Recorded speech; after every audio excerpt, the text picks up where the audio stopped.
नमस्कार, मैं हूं श्वेता सिंह। कोरोना से बचने के लिए लॉकडाउन लगाया गया, लेकिन लॉकडाउन हमेशा रह नहीं सकता।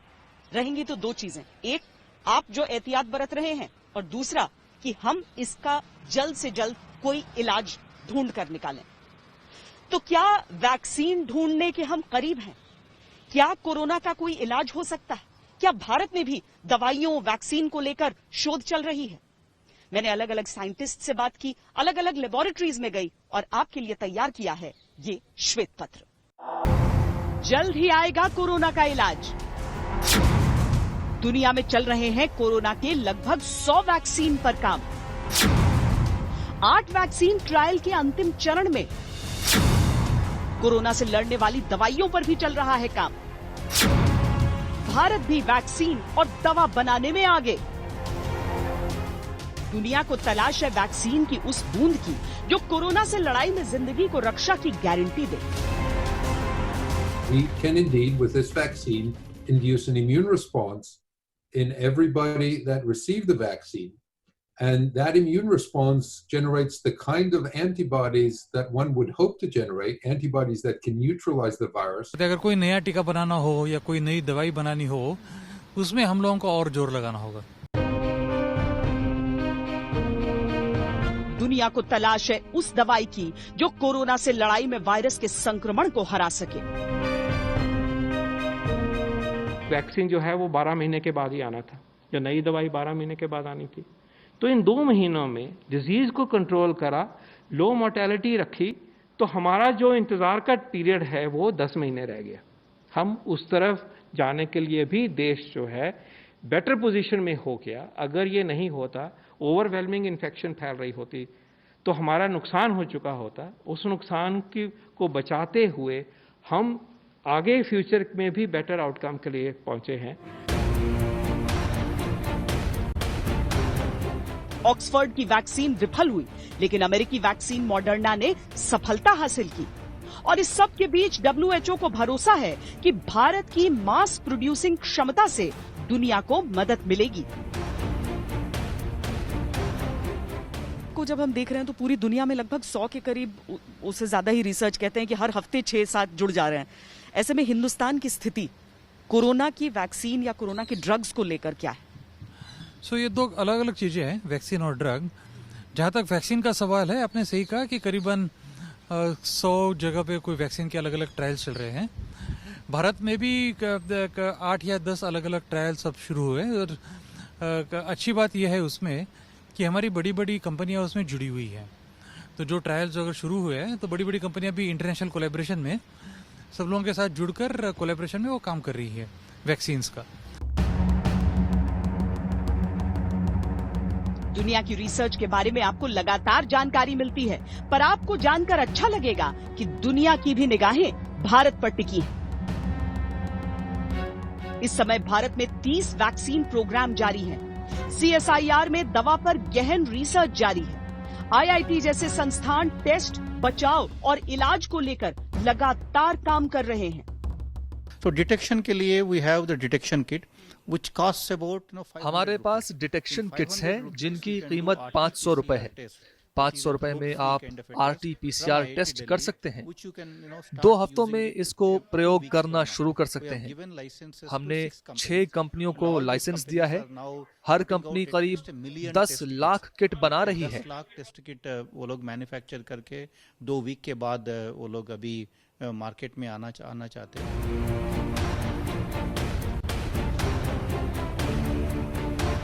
अलग अलग बीमारियों के लिए भारत दुनिया के लगभग 150 देशों को सालों से वैक्सीन सप्लाई करता रहा है। यानी कहना गलत नहीं होगा, हम पहले से ही दुनिया के संकट मोचक हैं। हाँ, लगातार सालों तक शोध के प्रति सिस्टम की उदासीनता के कारण हमारे वैज्ञानिकों को वैसा प्रोत्साहन नहीं मिल पाया।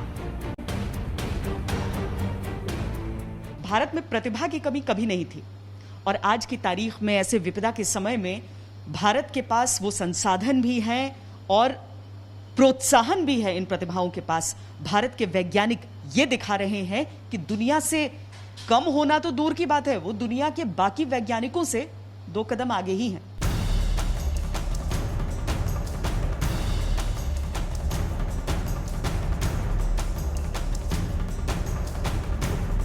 देश में प्राइवेट और एकेडमिक संस्थाओं द्वारा 14 ऐसे सरकार बैक्ड प्रोजेक्ट्स हैं जो कोविड-19 वैक्सीन पर रिसर्च कर रहे हैं।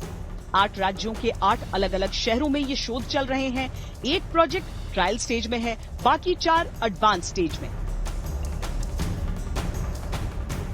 ये रिसर्च फर्म है पुणे स्थित serum institute of India, Ahmedabad का कैडिला हेल्थ केयर, हैदराबाद स्थित भारत बायोटेक, पुणे का जेनोवा, वेल्लोर का सीएमसी, नई दिल्ली की national institute of immunology, Indore IIT, Pune का एंजीन बायोसाइंसेज, हैदराबाद का आईआईसीटी, हैदराबाद का ही औरोबिंदो फार्मा, पुणे का सीगल बायो सॉल्यूशंस, मोहाली का आईआईएसईआर और तिरुवनंतपुरम का आईआईएसईआर।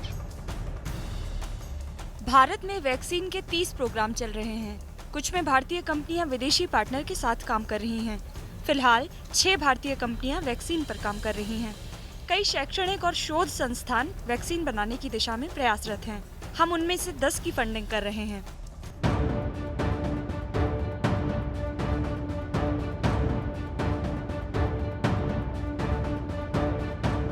अगर प्रोग्राम के तौर पर देखें तो देश में इस समय कुल 30 वैक्सीन प्रोग्राम चल रहे हैं। इनमें 14 ऐसे हैं जो शुद्ध भारतीय प्रोग्राम है और बाकी साझेदारी में चल रहे हैं। इनमें लगभग 8 ऐसे हैं जिनमें कोरोना के लिए नई रिसर्च शुरू की गई है और बाकी ऐसे जहां पर पहले से चल रहे रिसर्च प्रोग्राम्स को कोरोना की दिशा में मोड़ा गया है।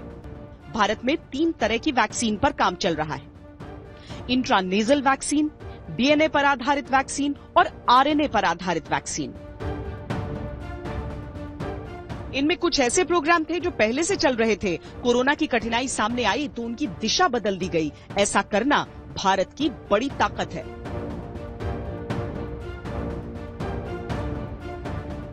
हमारा मानना है कि अगर सब कुछ ठीक रहे, यानी कि इसका जो प्रोडक्शन भी ठीक रहे, इसका जो कोल्ड स्टोरेज में टेम्परेचर में जो इसको लोगों तक ले जाना, ये भी प्रोटोकॉल वगैरह सब ठीक रहे, तो हम कोशिश करेंगे कि एंड ऑफ दिस मंथ या बिगिनिंग ऑफ नेक्स्ट मंथ तक हम फर्स्ट बैच ऑफ जो भी टेस्टिंग किट्स है वो टाटा सन्स लेके आ सकते हैं। अभी दुनिया में सिर्फ स्टैनफोर्ड और Massachusetts, university of California Berkeley और मैसाचुसेट्स इंस्टीट्यूट ऑफ टेक्नोलॉजी, इन दोनों का क्रिस्पर बेस्ड टेस्ट अभी उपलब्ध है, जिनमें से एक को एफडीए क्लियरेंस मिला है। और ये जहां तक हमें पता है कि ये थर्ड टेक्नोलॉजी जो कम्प्लीटली डिफरेंट केमिस्ट्री और बायोलॉजी ले को यूज करे, क्रिस्पर टेक्नोलॉजी यूज करे, पर उसका जो प्रोटीन भी अलग है और उसका जो केमिस्ट्री और बायोलॉजी भी है वो भी काफी अलग है। रिसर्च एक निरंतर प्रक्रिया होती है। भारत में अलग अलग बीमारियों के लिए ऐसी ही रिसर्च चलती रहती है। इन्हीं में से कई वैक्सीन डेवलपर्स ने कोविड-19 ट्रायल का आवेदन किया और MW वैक्सीन ट्रायल के अंतिम चरण में बताई जा रही है। एसआईआर की स्पेसिफिक भूमिका आप क्या कहेंगे आज की तारीख में कोरोना के खिलाफ लड़ाई में? आप लोग मतलब जो यहाँ पर काम चल रहा है वो कितना लोगों को उसका इंतजार करना चाहिए, उम्मीद लगाकर कि आने वाले दिनों में कुछ इलाज की संभावना? तो सीएसआर के जहाँ तक टीका और दवाइयों का सवाल है, काफ़ी तेज़ी से मैंने आपको जैसे कहा कि तेज़ी से काम चल रहा है। सबसे बढ़िया काम तो हम लोगों ने शुरू किया था वो MW का था। तो MW का हम लोगों ने क्लिनिकल ट्रायल्स का अप्रूवल लिया था कि 3 ट्रायल्स का अप्रूवल था। एक क्रिटिकली इल पेशेंट्स पे था, एक पेशेंट्स पे था जो क्रिटिकली इल नहीं है लेकिन इन्फेक्टेड है, और एक जो है वो हाई रिस्क कॉन्टैक्ट्स है उनके ऊपर। तो क्रिटिकली इल पेशेंट का ट्रायल बहुत तेज़ी से चल रहा है। उसके नतीजे हमारे हाथ में करीबन और 3-4 हफ्तों में आ जाएंगे। जैसे नतीजे हमारे हाथ में आते हैं हमें पता चलेगा कि ये सक्सेसफुल है या नहीं। टेस्टिंग हो कोरोना की या फिर वैक्सीन या ड्रग्स यानी कि दवा, हर एक चीज पर, हर एक स्तर पर भारत में जोर शोर से अनुसंधान चल रहा है, रिसर्च चल रही है और जल्द से जल्द इसके नतीजे भी आने वाले हैं। कोरोना से लड़ने की सारी कोशिशों का निष्कर्ष अब तक यही है कि जब तक वैक्सीन नहीं बन जाती, कोविड-19 महामारी के साथ ही जूझते हुए दुनिया को आगे बढ़ना होगा। हर सक्षम देश अपने सारे रिसोर्सेज झोंक रहा है, लेकिन वैक्सीन के साथ दवा भी जरूरी है। भारत में दवा को लेकर भी काम चल रहा है। फैविपिरावीर एक ऐसी दवा है जिसे कोविड-19 का इलाज बताया जा रहा है। बेंगलुरु स्थित स्ट्राइड्स फार्मा और ग्लेनमार्क को drug controller general of India से इसके क्लिनिकल ट्रायल की अनुमति मिल गई है। फेविपिराविर एक एंटीवायरल दवा है और जापान में इन्फ्लुएंजा के लिए 2014 में इस्तेमाल की जा चुकी है। दूसरा हम लोगों का ट्रायल जो शुरू हुआ है वो एक फेविपिराविर नाम की दवा है, जिसको जापान, चीन और रूस में इसको इन्फ्लुएंजा के खिलाफ यूज करते हैं। तो ये दवा का समझते हैं लोग कि ये भी इफेक्टिव हो सकती है, इसलिए इसका भी क्लिनिकल ट्रायल हम लोगों ने एक सिप्ला फार्मास्यूटिकल है उनके साथ शुरू किया है फेविपिराविर का। और एक ACQH नाम का प्लांट एक्सट्रैक्ट है, इसका भी हम लोगों ने क्लिनिकल ट्रायल शुरू किया है एक कंपनी के साथ। तो ऐसे CSR के कुछ ट्रायल शुरू हो चुके हैं। हम लोग चाहते हैं कि हमारे बक्से में करीबन 10 या 12 अलग अलग ड्रग्स का ट्रायल हम लोग शुरू करें। पूरी दुनिया में किसी भी तरीके से कोरोना को खत्म करने वाली या उससे बचाने वाली दवा बनाने की कोशिशें हो रही हैं। इस दिशा में IIT दिल्ली और जापान के national institute of advance industrial science and technology ने मिलकर एक शोध किया है और ये शोध आयुर्वेदिक जड़ी बूटी अश्वगंधा पर है। अश्वगंधा में क्या ऐसा मिला है जिसको लेकर हम इतना उत्साहित हों कोरोना के इलाज को लेकर? Ashwagandha is a very well-known kind of an agent in India. In Ayurveda, people have been using that, but nobody has tried it for the viral, for the COVID. So now these people have started doing those tests specifically, and now they have found that it's also very effective, for the COVID immunity and COVID treatment. So that is a work which is published in a good journal now, and meaning when I say a paper is published, then it is peer reviewed. So that the international community has accepted that, and then a institute from Japan is a partner for us. So we have done a thorough study to prove that ashwagandha can become a very good medicine for this. इस शोध के अनुसार भारत में औषधीय गुणों की खान कही जाने वाली अश्वगंधा कोरोना संक्रमण के खिलाफ एक बहुत असरदार दवा बन सकती है। अश्वगंधा के केमिकल कंपाउंड विथानोन में यह क्षमता है कि वो कोरोना वायरस के रेप्लिकेशन यानी वायरस की अपना डुप्लीकेट बनाने की प्रक्रिया को रोक सकता है। इसके साथ ही मधुमक्खी के छत्ते के अंदर भी एक केमिकल कंपाउंड CAPE का पता चला है जो इंसान के शरीर में कोरोना वायरस की गतिविधि पर लगाम लगा सकता है। फिलहाल इस स्टडी की समीक्षा हो रही है और जल्द ही इसे प्रकाशित किया जाएगा। आयुर्वेद में अश्वगंधा का बड़ा महत्व है। अश्वगंधा ब्लड शुगर को कम कर सकता है। इसमें कैंसर को रोकने वाली क्षमताएं हो सकती हैं। ये तनाव और चिंता को कम कर सकता है। ये डिप्रेशन के लक्षण को कम कर सकता है। इससे मांसपेशियों की शक्ति बढ़ सकती है और अश्वगंधा शरीर में कोलेस्ट्रॉल और ट्राइग्लिसराइड्स का लेवल कम कर सकता है। अश्वगंधा है उसका आप ये देखेंगे कि इसका शरीर के अंदर जॉइंट्स के अंदर दर्दों में भी होती है, इम्यूनिटी शरीर की इम्यूनिटी को बूस्ट करता है। और नागौरी अश्वगंधा जो कि राजस्थान में पाई जाती है वो बहुत मशहूर है और इस पे सब वैद्य समाज सब लोग इसको इस्तेमाल करते हैं। बच्चों में भी इसका बहुत फायदा देखा गया है। आई थिंक आप देखेंगे इवन एलोपैथिक मेडिसिन में भी उसका जो बेसिक कंपोनेंट और मॉलिक्यूल्स रहता है उसका सोर्स कहाँ से भी हो सकता है। उसका सोर्स भी कभी कभी बहुत बार नेचुरल भी होता है। तो Ayurveda is a well established medicinal system and many people believe in Ayurveda, and you can also find that there are cues available in Ayurveda which are otherwise not available in the other allopathy and other kind of medicine. So I think Ayurveda has been shown to be effective. इस समय corona मरीजों में अलग अलग लक्षण, उनकी गंभीरता के हिसाब से अलग अलग बीमारियों के इलाज में इस्तेमाल होने वाली दवाओं पर प्रयोग हो रहा है। ऐसे में आयुर्वेदिक औषधियां एक नई दिशा दिखा सकती हैं। इसके अलावा भी IIT एक संस्था के तौर पर कोरोना के समय में और भी गंभीर काम कर रहा है। In IITs, once the COVID became a problem, we started at least 200 new projects. Covid आने के बाद हमने IIT में 200 नए प्रोजेक्ट्स शुरू किए। पूरी IIT में फैकल्टी मेंबर्स ने, स्टूडेंट्स ने, सभी ने एक ही समस्या के ऊपर काम करना शुरू किया और वो समस्या थी कोविड। हर हफ्ते किसी न किसी IIT से कोई ना कोई टेक्नोलॉजी मार्केट में आ रही है। किसी ने लो कॉस्ट वेंटिलेटर बनाए हैं, किसी ने पीपीई किट, तो किसी ने मॉलिक्यूलर लेवल पर कोविड को समझने की कोशिश भी की है।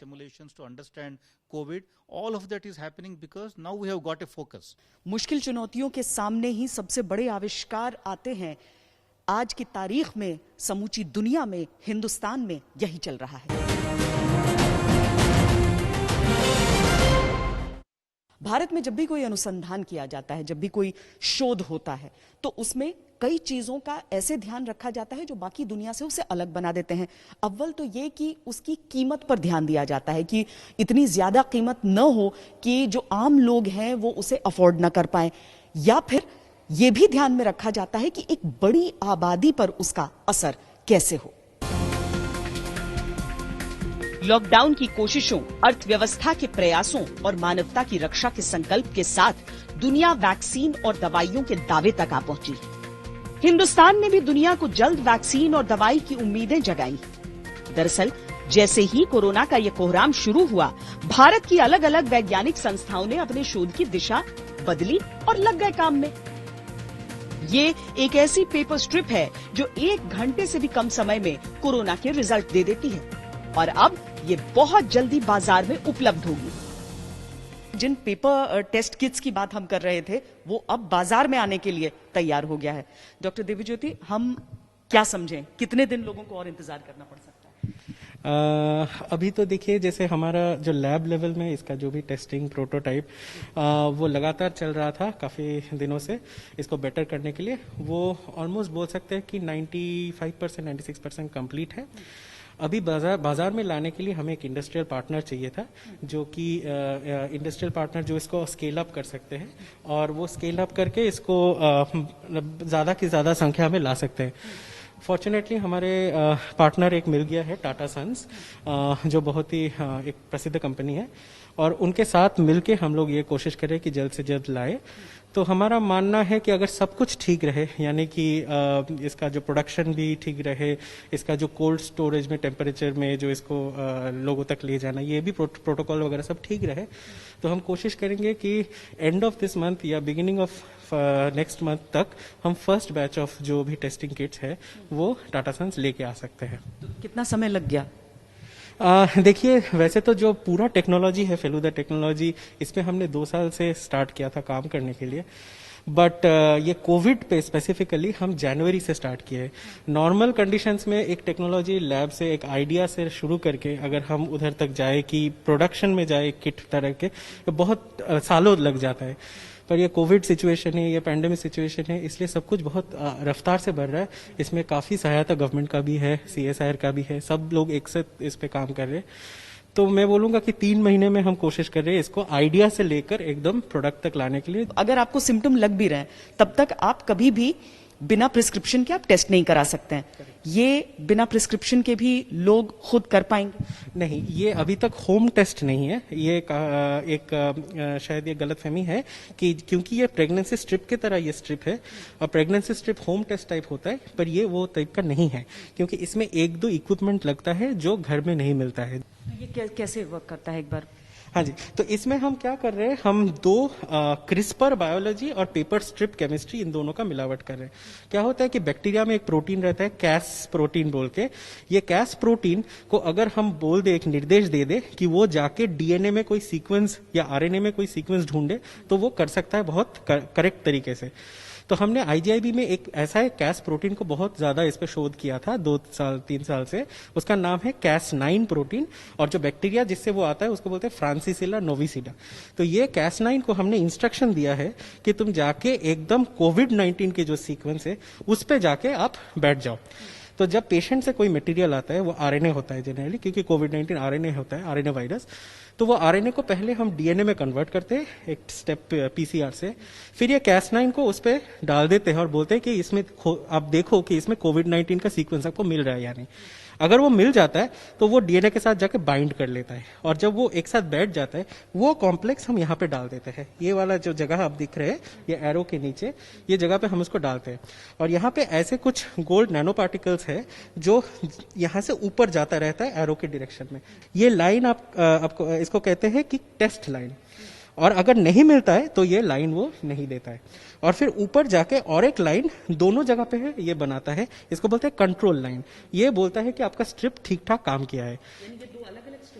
दो अलग अलग स्ट्रिप है, ये एक पॉजिटिव सैंपल का स्ट्रिप है, ये एक नेगेटिव सैंपल का स्ट्रिप है। पॉजिटिव में आपको लाइन दिखेगा, नेगेटिव में आपको ये वाला टेस्ट लाइन नहीं दिखेगा। और इससे बहुत जल्दी से 1 घंटे के बीचों बीच आरएनए सैंपल मिलने से स्ट्रिप तक आपको पता चलेगा कि आप कोविड पॉजिटिव हो या नेगेटिव हो। आप समझ लीजिए हिंदुस्तान की ताकत पूरी दुनिया के हिसाब से कहां पर पहुंच रही है, जहां तक शोध, अनुसंधान, चिकित्सा का सवाल है। अव्वल तो इस टेस्ट की कीमत दुनिया के बाकी टेस्ट्स की तुलना में बेहद कम है। दूसरा ये कि इसे तैयार करने में भारतीय वैज्ञानिकों को केवल 3 महीने का समय लगा। तीसरा ये कि बड़ी और घनी आबादी के इलाकों में ये टेस्ट बेहद कारगर होगा। और चौथा ये कि जल्द नतीजे मिलने के कारण ये चिंता नहीं रहेगी कि कहीं देर न हो जाए। हो सकता है अब तक का इतिहास, अब तक के आंकड़े हमारे विरुद्ध हों, लेकिन भविष्य हमारा होगा। कोविड-19 से पहले भी मानवता का सामना हुआ है कोरोना वायरस से, जो कभी सार्स की शक्ल में आया, कभी मर्स की शक्ल में आया। हालांकि उन दोनों बीमारियों को अगर हम ले लें तो कोई भी वैक्सीन उनका आज भी विकसित नहीं हुआ है। लेकिन क्या इसे हम एक संकट के तौर पर देखें, या फिर आज जो परिस्थिति है वो बिल्कुल अलग है? नई सदी के हर दशक में कोरोना परिवार के वायरस ने हाहाकार मचाया है। 2000 के दशक में सार्स आया, लेकिन उसका वैक्सीन जब तक बनता उससे पहले ही वायरस कमजोर पड़ गया। मर्स 2010 के दशक में आया, पर इसके मामले इतने कम थे कि वैक्सीन की आवश्यकता नहीं हुई। यानी हकीकत यह है कि किसी भी प्रकार के कोरोना वायरस के खिलाफ कोई भी वैक्सीन विकसित नहीं हो पाई। पर जो अब तक नहीं हुआ, क्या वो अब होगा? I think we're going to have a vaccine by the end of the year, and I think distribution will take place almost simultaneously.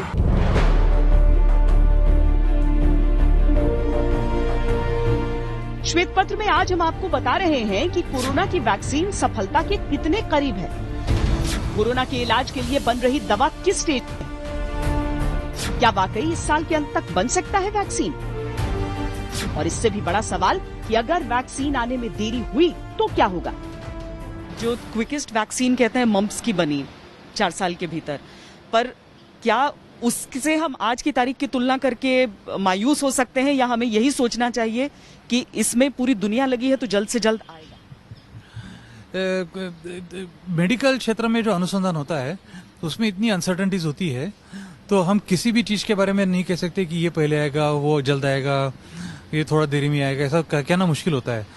तो दवाइयों को भी लेकर और टीकों को भी लेकर अनसर्टेनिटीज काफी होती है, और हम लोगों को सिर्फ कोशिश करनी होती है कि कोशिश किए जाए, और इस आशा में कि इसमें का एक न एक कुछ काम जरूर कर जाएगा। कोरोना वैक्सीन की खोज में वैज्ञानिकों, यूनिवर्सिटीज, फार्मास्यूटिकल कंपनियों की लाइन लगी है। दुनिया में करीब 100 वैक्सीन बनाने वाली कंपनियां कई अलग अलग तरीकों से वैक्सीन की खोज में लगी हुई हैं। हर दिन एक नई कंपनी एक नई रिसर्च के साथ सामने आती है। एक वैक्सीन के विकास की प्रक्रिया कई चरणों से होकर गुजरती है। शुरुआती एक्सप्लोरेटरी चरण के बाद प्री क्लिनिकल स्टेज आती है, जिसमें लैब में वैक्सीन की टेस्टिंग की जाती है।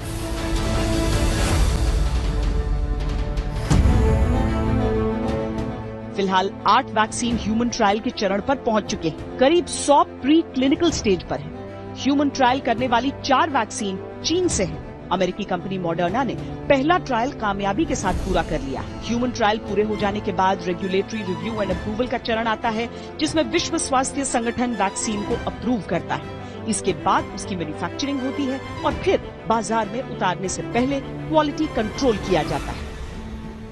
दुनिया भर में वैक्सीन को लेकर रिसर्च चल रही है। लगभग 100 के करीब ऐसे रिसर्च बताए जाते हैं, और जानकार कहते हैं कि हर हफ्ते लगभग 6 नई रिसर्च शुरू हो जा रही हैं। ये अच्छी बात है, लेकिन जो सबसे करीब है वैक्सीन बनाने के वो है मॉडर्ना। मॉडर्ना ने जो ट्रायल्स शुरू किए हैं उसमें 8 पूरी तरीके से स्वस्थ लोगों को चुना। कुछ के शरीर में 100 माइक्रोग्राम का डोज डाला गया, कुछ में 25 माइक्रोग्राम का। इसके बाद जो इनके शरीर में एंटीबॉडीज बनी, वो एंटीबॉडीज कोरोना से रिकवर हो चुके मरीजों में बनने वाली एंटीबॉडीज से कहीं अधिक थी।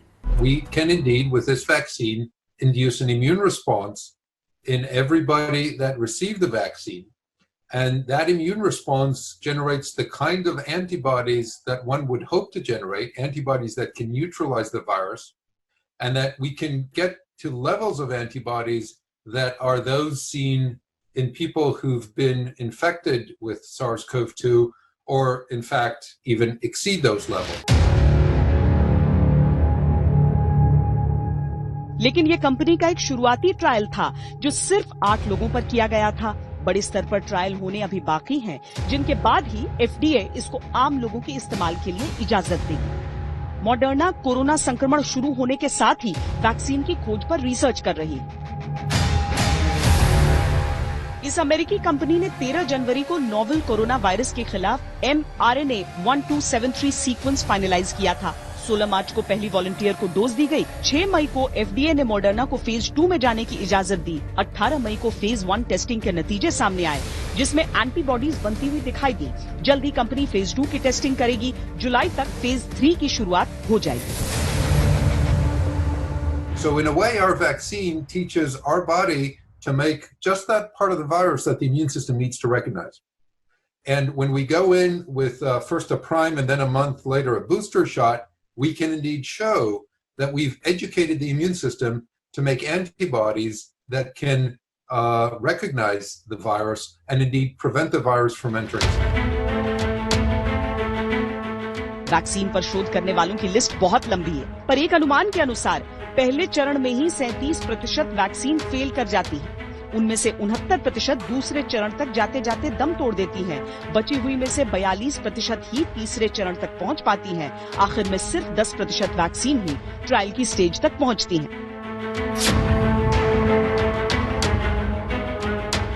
करीब 7 कंपनियां वायरस वैक्सीन बना रही हैं। इसमें वायरस के कमजोर या निष्क्रिय रूप से वैक्सीन बनाई जाती है। पोलियो और स्मॉल पॉक्स की वैक्सीन ऐसी ही बनाई गई थी। करीब 25 संस्थाएं वायरल वेक्टर वैक्सीन पर काम कर रही हैं। इसके जरिए मीजल्स या एडिनो वायरस की जीन्स में बदलाव करके शरीर में कोरोना वायरस प्रोटीन बनाने की कोशिश की जा रही है। 20 टीमें न्यूक्लिक एसिड वैक्सीन बनाने की दिशा में काम कर रही हैं। इसमें न्यूक्लिक एसिड को शरीर में इंजेक्ट किया जाता है, जिसकी वजह से वायरस की संख्या शरीर के अंदर बढ़ जाती है। ये वैक्सीन वायरस के जेनेटिक स्ट्रक्चर को बदलकर उसको कमजोर कर देती है। करीब 33 टीमें प्रोटीन बेस्ड वैक्सीन पर काम कर रही हैं। इस प्रक्रिया में वैक्सीन के जरिए वायरस के प्रोटीन को टारगेट किया जाता है।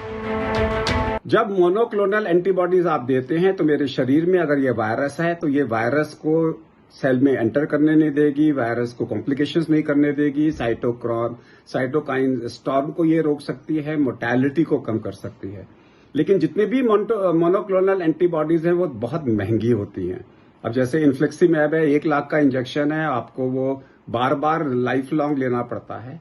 लेकिन जो अभी एक्सपेरिमेंटल स्टडीज चल रही है वो है मोनोक्लोनल एंटीबॉडीज का। मैं मोनोक्लोनल की बात कर रहा हूं, पॉलीक्लोनल की बात नहीं कर रहा। एक पर्टिकुलर एंटीजन से आप इसकी दवाई बना रहे हो एंटीबॉडी। तो जैसे HIV के ऊपर में कुछ ट्रायल चल रहा है, सिंसिटियल रेस्पिरेटरी सिंसिटियल वायरस के ऊपर में कुछ काम चल रहा है। इसके ऊपर में रेस्पिरेटरी सिंसिटियल वायरस की दवाई तो FDA ने अप्रूव भी करती है। तो कुछ जो वर्क चल रहा है एक्सपेरिमेंटल वो है कि एंटीबॉडीज हम बनाएं जो वैक्सीन की तरह काम कर सके। देखेंगे इसका ह्यूमन ट्रायल क्या बोलता है। तो एक वैक्सीन को बनाने में कितना समय लगता है? अगर हम पुराने अनुभव से जाएं तो बहुत लंबा समय, कई साल। लेकिन हम आपको कुछ आंकड़े दिखाते हैं। मसलन ये कि सबसे तेज बनने वाली वैक्सीन 4 साल का वक्त लेकर तैयार हुई थी। इस वैक्सीन को बनाया गया था मम्प्स से बचने के लिए, लेकिन वो 1960 का दशक था और ये 2020 की बात है, यानी साइंस बहुत तरक्की कर चुका है। इसके अलावा जीका वायरस से बचने के लिए जिस वैक्सीन को बनाया जा रहा था उसे 7 महीने में डेवलप कर लिया गया, लेकिन तब तक यह महामारी के तौर पर खत्म हो चुका था और क्लिनिकल ट्रायल संभव ही नहीं हो पाए।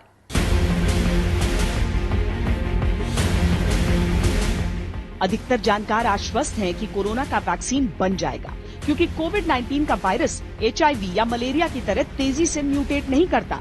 लेकिन दुनिया में अभी तक कोई भी वैक्सीन 1-1.5 साल में विकसित नहीं हो सका है। एड्स यानी HIV का वैक्सीन 4 दशक में नहीं बन पाया। तो क्या होगा अगर कभी कोरोना का वैक्सीन विकसित नहीं हो पाए? ये बड़ा कठिन सवाल है, लेकिन इसके लिए भी तैयार रहना होगा।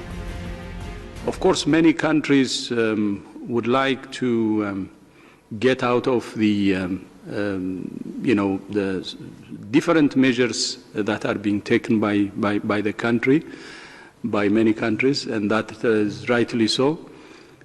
But our recommendation is still the alert at any country should be at the highest level possible, and whatever measures we take should be a very phased one that reflects the country's situation. To put this on the table, this virus may become just another endemic virus in our communities, and this virus may never go away. HIV has not gone away, but we've come to terms with the virus, and we have found the therapies, and we've found the prevention methods, and people don't feel as scared as they did before, and we're offering life to people with HIV, long, healthy lives to people with HIV. विश्व स्वास्थ्य संगठन कहता है कि जब तक virus का कोई टीका विकसित नहीं हो जाता, तब तक सोशल डिस्टेंसिंग ही इससे बचने का एकमात्र तरीका है। लेकिन कुछ वैज्ञानिक ऐसे हैं जो ये मानते हैं कि जंग घर पर बैठकर नहीं जीती जा सकती। कोरोना को हराना है तो मैदान में उतरना होगा। कोरोना के खिलाफ सर्जिकल स्ट्राइक करनी होगी, जिसमें देश के सभी लोगों को शामिल होना होगा, हर्ड इम्यूनिटी के साथ।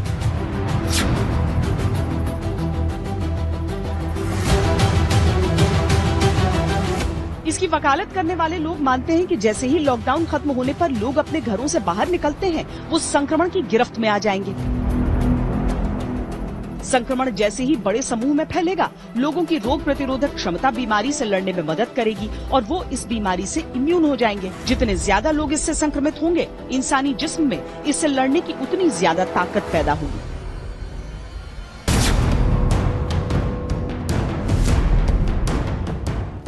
हर्ड इम्यूनिटी की मुखालफत करने वाले लोग मानते हैं कि प्रतिरोधक क्षमता बनने से पहले ही बड़े स्तर पर संक्रमण फैलने का डर है, जिससे बहुत लोगों की जान जा सकती है। सबसे बड़ा खतरा बुजुर्गों को या और भी गंभीर बीमारियों से पीड़ित लोगों को हो सकता है।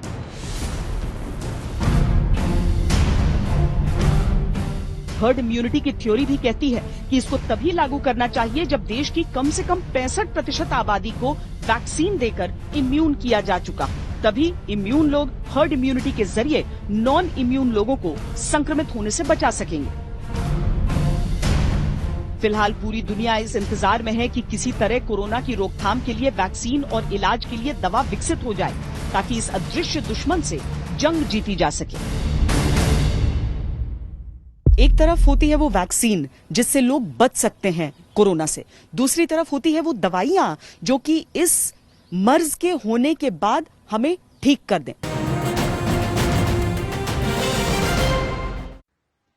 वैक्सीन बनाने में जितना प्रयास लगता है, उससे कम में दवा बनकर तैयार हो जाती है। इसीलिए हर देश में कोशिश ये भी चल रही है कि वैक्सीन के साथ साथ दवा तैयार हो सके, दवाओं पर भी रिसर्च रहे। बताते हैं आपको चीन की उस दवा के बारे में जो सफलता के बेहद करीब कही जा रही है। चीन की एक लैब के अनुसार वो एक ऐसी दवा विकसित कर रहा है जो इस महामारी पर लगाम लगा देगा। चीन के प्रतिष्ठित पीकिंग यूनिवर्सिटी में एक ऐसी दवा का टेस्ट चल रहा है जो कोरोना वायरस से संक्रमण की स्थिति में ठीक होने के समय को कम करेगा, और अगर इसे बिना संक्रमण लिया जाए तो कुछ समय तक शरीर को इस वायरस से बचाव की शक्ति देगा। यानी ये दवा खाने के कुछ समय बाद तक, यानी लगभग 1 हफ्ते तक कोरोना संक्रमण नहीं होगा। Beijing advanced innovation centre for genomics के डायरेक्टर सनी शी के अनुसार ये जानवरों पर टेस्टिंग में सफल रहा है। हमने चूहों में ये दवा इंजेक्ट की, 5 दिन में ही वायरल लोड बहुत कम हो गया। इसका मतलब है कि ये दवा काम कर रही है। शी के अनुसार इंसानों पर ट्रायल की तैयारियां शुरू हो चुकी हैं, लेकिन ये ट्रायल चीन नहीं बल्कि ऑस्ट्रेलिया समेत कुछ और देशों में की जाएगी, क्योंकि उनके मुताबिक चीन में कोरोना के मामले अब न के बराबर हैं। अनुमान जताया जा रहा है कि ये दवा इस साल के अंत तक तैयार हो जाएगी। इसके अलावा इबोला के लिए प्रयोग की जाने वाली दवा रेमडेसिविर को लेकर भी डॉक्टर उत्साहित हैं। अमेरिका में किए गए क्लिनिकल ट्रायल में ये साबित हुआ है कि रेमडेसिविर कोरोना मरीजों का रिकवरी का समय घटाने में सक्षम है, लेकिन गंभीर रूप से पीड़ितों की जान बचाने में ये अभी तक कारगर नहीं दिख रहा। भारत समेत पूरी दुनिया के वैज्ञानिक फुल स्पीड से इस कोशिश में लगे हुए हैं कि जल्द से जल्द कोरोना का कोई इलाज विकसित हो, और यकीन मानिए हमें बहुत इंतजार नहीं करना होगा। कैमरा पर्सन सैयद मोहसिन के साथ श्वेत पत्र में आज के लिए इतना ही।